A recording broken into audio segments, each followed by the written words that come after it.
Welcome to the I Can't Sleep podcast, where I help you drift off one fact at a time. I'm your host, Benjamin Boster, and today's episode is about Bigfoot.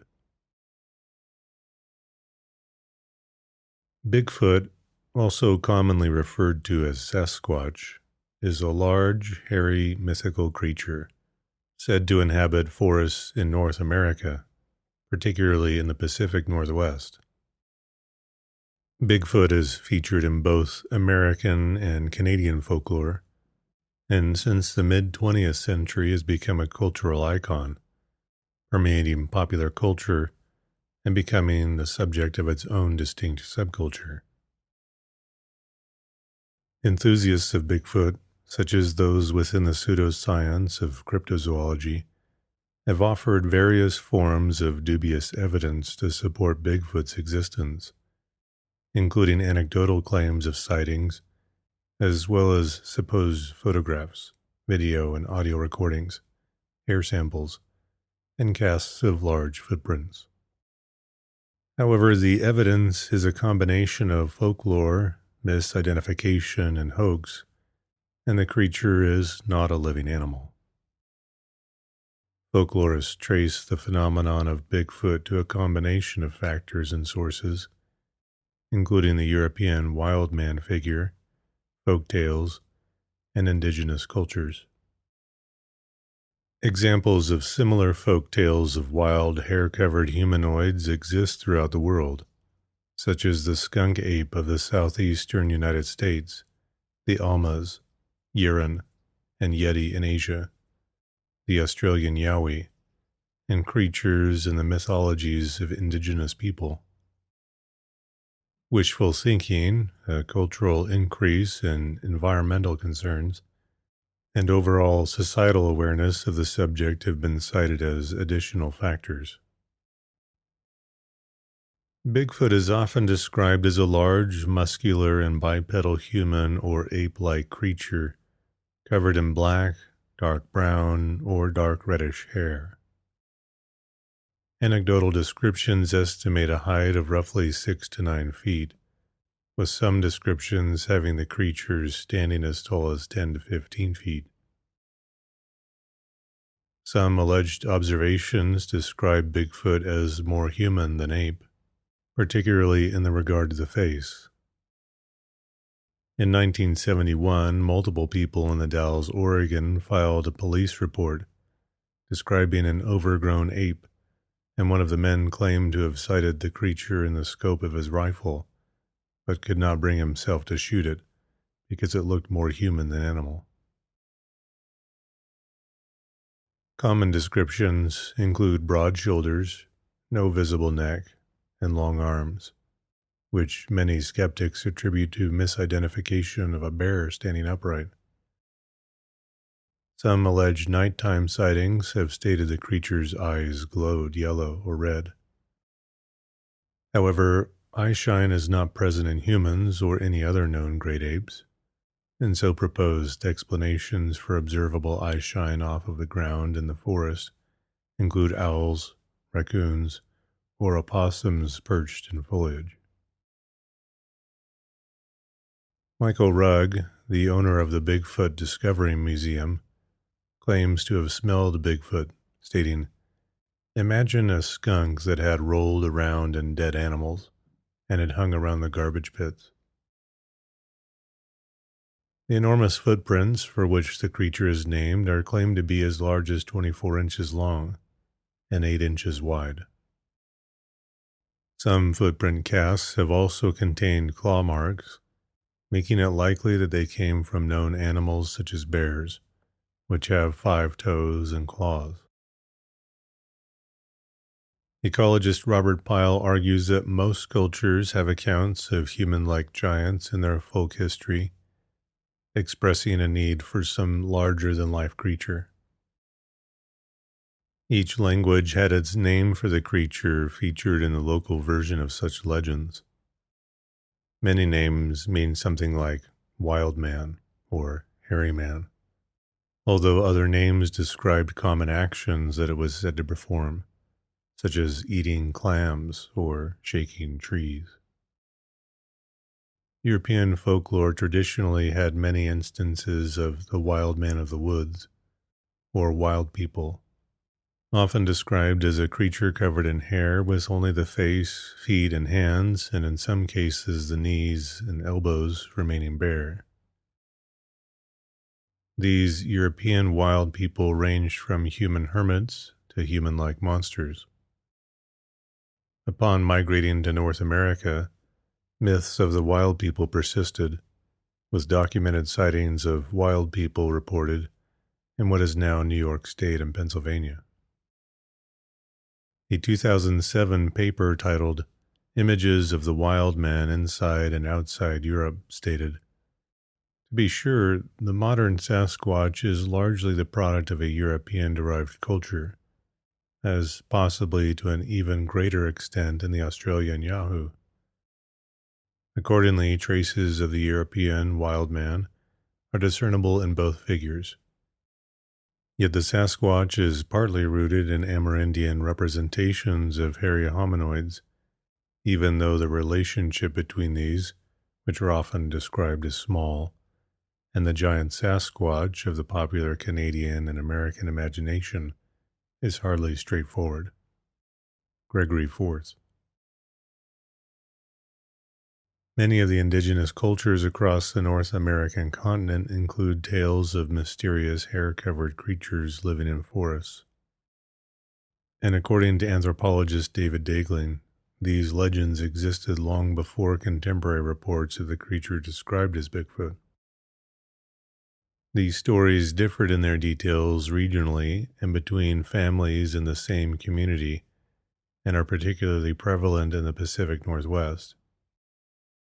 Chief Michelle of the Nklakama at Lytton, British Columbia, told such a story to Charles Hill Tout in 1898.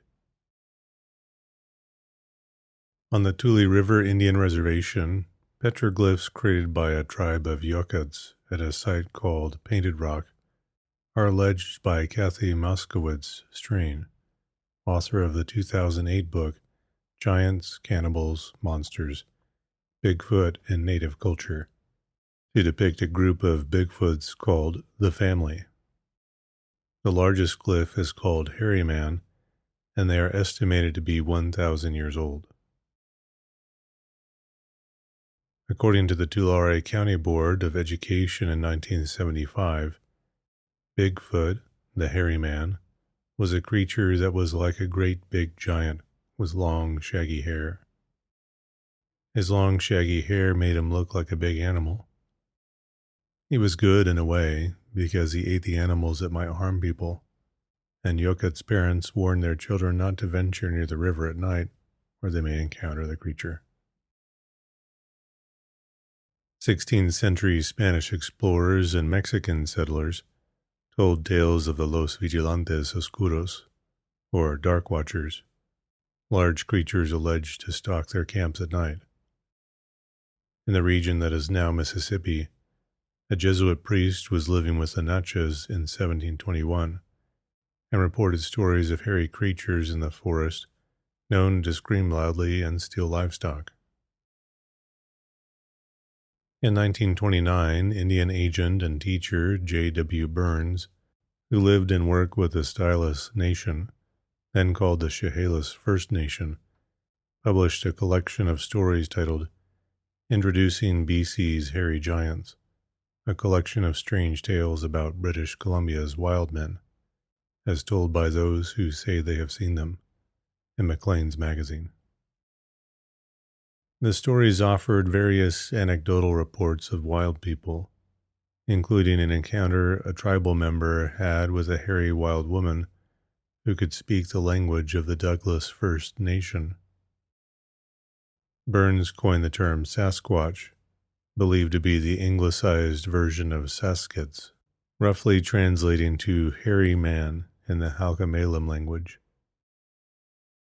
Burns describes the Sasquatch as a tribe of hairy people whom they claim have always lived in the mountains, in tunnels and caves. The folklore of the Cherokee includes tales of the Tsul'kalu', who were described as slant-eyed giants that resided in the Appalachian Mountains and is sometimes associated with Bigfoot. Members of the Lummi tell tales about creatures known as the Samequas.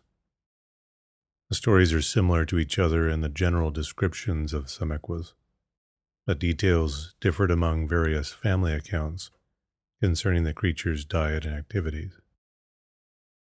Some regional versions tell of more threatening creatures. The Stiaha or Quiquii were a nocturnal race. The Iroquois tell of an aggressive, hair-covered giant with rock-hard skin, known as the Utniyohe, or stone giant, more commonly referred to as Genosqua. U.S. President Theodore Roosevelt, in his 1893 book, The Wilderness Hunter, writes of a story he was told by an elderly mountain man named Bauman, in which a foul-smelling bipedal creature ransacked his beaver trapping camp. Roosevelt notes that Bauman appeared fearful while telling the story, but attributed the trapper's German ancestry to have potentially influenced him. The Alutiiq of the Kenai Peninsula in Alaska tell of the Nantinak, a Bigfoot-like creature. Less menacing versions have been recorded, such as one by Reverend Elkanah Walker in 1840. Walker was a Protestant missionary who recorded stories of giants among the natives living near Spokane, Washington. These giants were said to live on and around the peaks of the nearby mountains, stealing salmon from the fishermen's nets. On July 16, 1924, an article in the Oregonian made national news when a story was published describing a conflict between a group of gold prospectors and a group of ape men in a gorge near Mount St. Helens. The prospectors reported encountering guerrilla men near their remote cabin. That night they reported coming under attack by the creatures, who were said to have thrown large rocks at the cabin, damaging the roof and knocking Beck unconscious. The men fled the area the following morning. The U.S. Forest Service investigated the site of the alleged incident. The investigators found no compelling evidence of the event and concluded it was likely a fabrication. Stories of large, hair-covered bipedal ape men or mountain devils have been a persistent piece of folklore in the area for centuries prior to the alleged incident. Today, the area is known as Ape Canyon in recognition of its status in Bigfoot lore. In 1958, Jerry Crew, bulldozer operator for a logging company in Humboldt County, California, discovered a set of large 16 inches human-like footprints sunk deep within the mud in the Six Rivers National Forest. Upon informing his coworkers, many claimed to have seen similar tracks on previous job sites, as well as telling of odd incidents, such as an oil drum weighing 450 pounds having been moved without explanation. The logging company men soon began using the word Bigfoot to describe the apparent culprit. Crew and others initially believed someone was playing a prank on them. After observing more of these massive footprints, he contacted reporter Andrew Genzoli of the Humboldt Times newspaper. Genzoli interviewed lumber workers and wrote articles about the mysterious footprints, introducing the name Bigfoot in relation to the tracks and the locale tales of large, hairy wild men. A plaster cast was made of the footprints, and Crew appeared holding one of the casts on the front page of the newspaper on October 6, 1958. The story spread rapidly as Genzoli began to receive correspondence from major media outlets, including the New York Times and Los Angeles Times. As a result, the term Bigfoot became widespread as a reference to any apparently large, unknown creature leaving massive footprints in Northern California. In 2002, The family of Jerry Crew's deceased co-worker Ray Wallace revealed a collection of large carved wooden feet stored in his basement. They stated that Wallace had been secretly making the footprints and was responsible for the tracks discovered by Crew. Wallace was inspired by another hoaxer, Rant Mullins, who revealed information about his hoaxes in 1982. In the 1930s in Toledo, Washington, Mullins and a group of other foresters carved pairs of large feet made of wood and used them to create footprints in the mud to scare huckleberry pickers in the Gifford-Pinchot National Forest. The group would also claim to be responsible for hoaxing the alleged Ape Canyon incident in 1924. Mullins and the group of foresters began referring to themselves as the St. Helens Apes and would later have a cave dedicated to them. Wallace, also from Toledo, knew Mullins and stated he collaborated with him to obtain a pair of the large wooden feet and subsequently used them to create footprints on the 1958 construction site as a means to scare away potential thieves. In the 1830s, a Wyandot chief was nicknamed Bigfoot due to his significant size, strength, and large feet.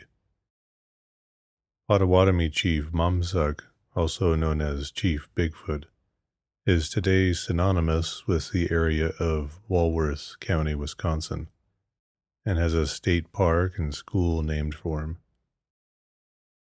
William A. Wallace, a famous 19th century Texas Ranger, was nicknamed Bigfoot due to his large feet, and today has a town named for him, Bigfoot, Texas.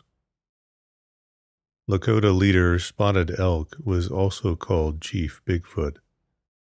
In the late 19th and early 20th centuries, at least 2 enormous marauding grizzly bears were widely noted in the press, and each nicknamed Bigfoot. Many regions throughout North America have differentiating names for Bigfoot. In Canada, the name Sasquatch is widely used in addition to Bigfoot. The United States uses both of these names, but also has numerous names and descriptions of the creatures, depending on the region and area in which they are allegedly sighted. These include the skunk ape in Florida and other southern states, the Ohio grassman in Ohio, oak monster in Arkansas, wood booger in Virginia, the monster of Whitehall in Whitehall, New York, Momo in Missouri, Honey Island swamp monster in Louisiana, Dewey Lake monster in Michigan, Mogollon monster in Arizona, the big muddy monster in southern Illinois, and the old men of the mountain in West Virginia. The term wood ape is also used by some as a means to deviate from the perceived mythical connotation surrounding the name Bigfoot. Other names include bushman, treeman, and wildman. On October 20th, 1967, Bigfoot enthusiast Roger Patterson and his partner Robert Bob Gimlin were filming a Bigfoot docudrama in an area called Bluff Creek in Northern California. The pair claimed they came upon a Bigfoot and filmed the encounter. The 59.5-second long video, dubbed the Patterson-Gimlin film, PGF, has become iconic in popular culture and Bigfoot-related history and lore. The PGF continues to be a highly scrutinized, analyzed, and debated subject. Academic experts from related fields have typically judged the film as providing no supportive data of any scientific value, with perhaps the most common proposed explanation being that it was a hoax. Various explanations have been suggested for sightings and to offer conjecture on what existing animal has been misidentified in supposed sightings of Bigfoot. Scientists typically attribute sightings to hoaxes or misidentifications of known animals in their tracks, particularly black bears. Scientists theorize that mistaken identification of American black bears as Bigfoot are a likely explanation for most reported sightings, particularly when observers view a subject from afar, are in dense foliage, or there are poor lighting conditions. Additionally, black bears have been observed and recorded walking upright, often as a result of an injury. While upright, adult black bears stand roughly 5 to 7 feet, and grizzly bears roughly 8 to 9 feet. According to data scientist Flo Foxon, more people report seeing Bigfoot in areas with documented black bear populations. Foxon concludes, if Bigfoot is there, it may be many bears. Foxon acknowledges that alleged Bigfoot sightings have been reported in areas with minimal or no known black bear populations. She states, although this may be interpreted as evidence for the existence of an unknown hominid in North America, it is also explained by misidentification of other animals, including humans, among other possibilities. Some have proposed that sightings of Bigfoot may simply be people observing and misidentifying known great apes, such as chimpanzees, gorillas, and orangutans that have escaped from captivity, such as zoos, circuses, and exotic pets belonging to private owners. This explanation is often proposed in relation to the skunk ape, as some scientists argue the humid subtropical climate of the southeastern United States could potentially support a population of escaped apes. Humans have been mistaken for Bigfoot, with some incidents leading to injuries. In 2017, a shamanist wearing clothing made of animal furs was vacationing in a North Carolina forest when local reports of alleged Bigfoot sightings flooded in. Additionally, some have attributed feral humans or hermits living in the wilderness as being another explanation for alleged Bigfoot sightings. One story, The Wild Man of the Navidad, tells of a wild ape man who roamed the wilderness of eastern Texas in the mid-19th century, stealing food and goods from residents. Some have proposed that pareidolia may explain Bigfoot sightings, specifically the tendency to observe human-like faces and figures within the natural environment. Photos and videos of poor quality alleged to depict Bigfoots are often attributed to this phenomenon, and commonly referred to as blob squatch. The majority of mainstream scientists maintain that the source of the sounds often attributed to Bigfoot are either hoaxes, anthropomorphization, or likely misidentified and produced by known animals, such as owl, wolf, coyote, and fox. Both Bigfoot believers and non-believers agree that many reported sightings are hoaxes. Bigfoot proponents Grover Krantz and Jeffrey H. Bourne both believe that Bigfoot could be a relict population of the extinct southern Asian ape species Gigantopithecus blacki. According to Bourne, G. blacki may have followed the many other species of animals that migrated across the Bering Land Bridge to the Americas. To date, no Gigantopithecus fossils have been found in the Americas. In Asia, the only recovered fossils have been of mandibles and teeth, leaving uncertainty about G. blacki's locomotion. Kratz has argued that G. blacki could have been bipedal, based on his extrapolation from the shape of its mandible. However, the relevant part of the mandible is not present in any fossils. The consensus view is that G. blacki was quadrupedal, as its enormous mass would have made it difficult for it to adopt a bipedal gait. Anthropologist Matt Cartmill criticizes the G black eye hypothesis.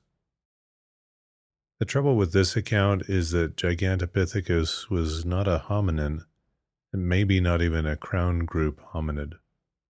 Yet the physical evidence implies that Bigfoot is an upright biped with buttocks and a long, stout, permanently adducted hallux. These are hominin autapomorphies, not found in other mammals or other bipeds. It seems unlikely that Gigantopithecus would have evolved these uniquely hominin traits in parallel. Paleoanthropologist Bernard G. Campbell writes, "The Gigantopithecus is in fact extinct, has been questioned by those who believe in it survives as the Yeti of the Himalayas and the Sasquatch of the northwest American coast. But the evidence for these creatures is not convincing." Primatologist John R. Napier and anthropologist Gordon Strassenberg have suggested a species of Paranthropus as a possible candidate for Bigfoot's identity, such as Paranthropus robustus, with its gorilla-like crested skull and bipedal gait, despite the fact that the fossils of Paranthropus are found only in Africa. Michael Rugg of the Bigfoot Discovery Museum presented a comparison between human, Gigantopithecus, and Meganthropus skulls in episodes 131 and 132 of the Bigfoot Discovery Museum show. Bigfoot enthusiasts that think Bigfoot may be the missing link between apes and humans have promoted the idea that Bigfoot is a descendant of Gigantopithecus blackeye, but that ape diverged from orangutans around 12 million years ago and is not related to humans. Some suggest Neanderthal, Homo erectus, or Homo heidelbergensis is to be the creature, but like all other great apes, no remains of any of those species has been found in the Americas. Expert consensus is that allegations of the existence of Bigfoot are not credible. Belief in the existence of such a large ape-like creature is more often attributed to hoaxes, confusion, or delusion, rather than the sightings of a genuine creature. In a 1996 USA Today article, Washington State zoologist John Crane said, "There's no such thing as Bigfoot. No data other than material that's clearly been fabricated has ever been presented." The author of one review article states that, in their opinion, it is impossible even to consider cryptozoology a science if it continues to consider Bigfoot seriously. As with other similar beings, climate and food supply issues would make such a creature's survival in reported habitats unlikely. Bigfoot is alleged to live in regions unusual for a large non-human primate, i.e. temperate latitudes in the northern hemisphere. All recognized non-human apes are found in the tropics of Africa and Asia. Great apes have not been found in the fossil record in the Americas, and no Bigfoot remains are known to have been found. Philip Stevens, a cultural anthropologist at the University of Buffalo, summarized the scientific consensus as follows. "It defies all logic that there is a population of these things sufficient to keep them going. What it takes to maintain any species, especially a long-lived species, is having a breeding population. That requires a substantial number, spread out over a fairly wide area, where they can find sufficient food and shelter to keep hidden from all the investigators." In the 1970s, when Bigfoot experts were frequently given high-profile media coverage, McLeod writes that the scientific community generally avoided lending credence to such fringe theories by refusing even to debate them. Primatologist Jane Goodall was asked for her personal opinion of Bigfoot in a 2002 interview on National Public Radio's Science Friday. Goodall responded saying, "Well, now you will be amazed when I tell you that I'm sure that they exist. She later added, well, I'm a romantic, so I always wanted them to exist. And of course, the big criticism of all of this is, where's the body? You know, why isn't there a body? Can't answer that. And maybe they don't exist, but I want them to. In 2012, when asked again by the Huffington Post, Goodall said, I'm fascinated and would actually love them to exist, adding, of course, it's tragic that there has never been a single authentic hide or hair of the Bigfoot, but I've read all the accounts. Paleontologist and author Darren Naish states in a 2016 article for Scientific American that if Bigfoot existed, an abundance of evidence would also exist that cannot be found anywhere today, making the existence of such a creature exceedingly unlikely. Naish summarizes the evidence for Bigfoot that would exist if the creature itself existed.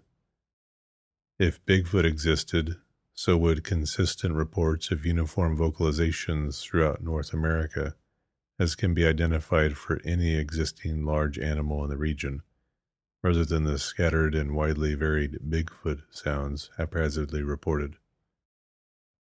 If Bigfoot existed, so would many tracks that would be easy for experts to find, just as they easily find tracks for other rare megafauna in North America, rather than a complete lack of such tracks alongside tracks that experts agree are fraudulent. Finally, if Bigfoot existed, an abundance of Bigfoot DNA would already have been found, again as it has been found for similar animals, instead of the current state of affairs where there is no confirmed DNA for such a creature whatsoever. One study was conducted by John Napier and published in his book, Bigfoot, the Yeti and Sasquatch in Myth and Reality, in 1973. Napier wrote that if a conclusion is to be reached based on scant extant hard evidence, science must declare Bigfoot does not exist. However, he found it difficult to entirely reject thousands of alleged tracks, scattered over 125,000 square miles, or to dismiss all the many hundreds of eyewitness accounts. Napier concluded, I'm convinced that Sasquatch exists, but whether it is all that it is cracked up to be is another matter altogether. There must be something in Northwest America that needs explaining, and that something leaves man-like footprints. In 1974, the National Wildlife Federation funded a field study seeking Bigfoot evidence. No formal Federation members were involved, and the study made no notable discoveries.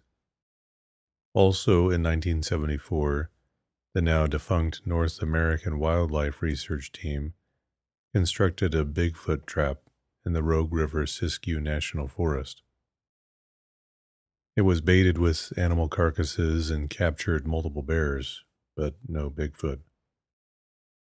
Upkeep of the trap ended in the early 1980s, but in 2006 the United States Forest Service repaired the trap, which today is a tourist destination along the Collings Mountain hiking trail.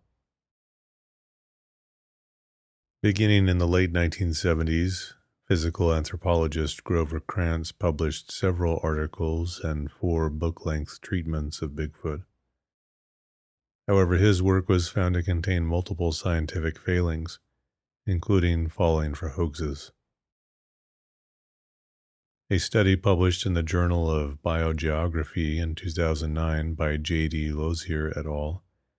Used ecological niche modeling on reporting sightings of Bigfoot, using their locations to infer preferred ecological parameters. They found a very close match with the ecological parameters of the American black bear. They also note that an upright bear looks much like a Bigfoot's purported appearance, and consider it highly improbable that 2 species should have very similar ecological preferences, concluding that Bigfoot sightings are likely misidentified sightings of black bears. In the first systematic genetic analysis of 30 hair samples that were suspected to be from Bigfoot-like creatures, only one was found to be primate in origin, and that was identified as human. A joint study by the University of Oxford and Lausanne's Cantonal Museum of Zoology, and published in the Proceedings of the Royal Society B in 2014, the team used a previously published cleaning method to remove all surface contamination and the ribosomal mitochondrial DNA 12S fragment of the sample.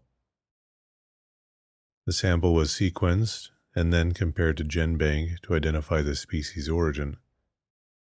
The samples submitted were from different parts of the world, including the United States, Russia, the Himalayas, and Sumatra. Other than one sample of human origin, all but two are from common animals. Black and brown bears accounted for most of the samples. Other animals include cow, horse, dog, wolf, coyote, sheep, goat, deer, raccoon, porcupine, and tapir. The last two samples were thought to match a fossilized genetic sample of a 40,000-year-old polar bear of the Pleistocene epoch. A second test identified these hairs as being from a rare type of brown bear. In 2019, the FBI declassified an analysis it conducted on alleged Bigfoot hairs in 1976. Bigfoot researcher Peter Byrne sent the FBI 15 hairs attached to a small skin fragment and asked if the Bureau could assist him in identifying it.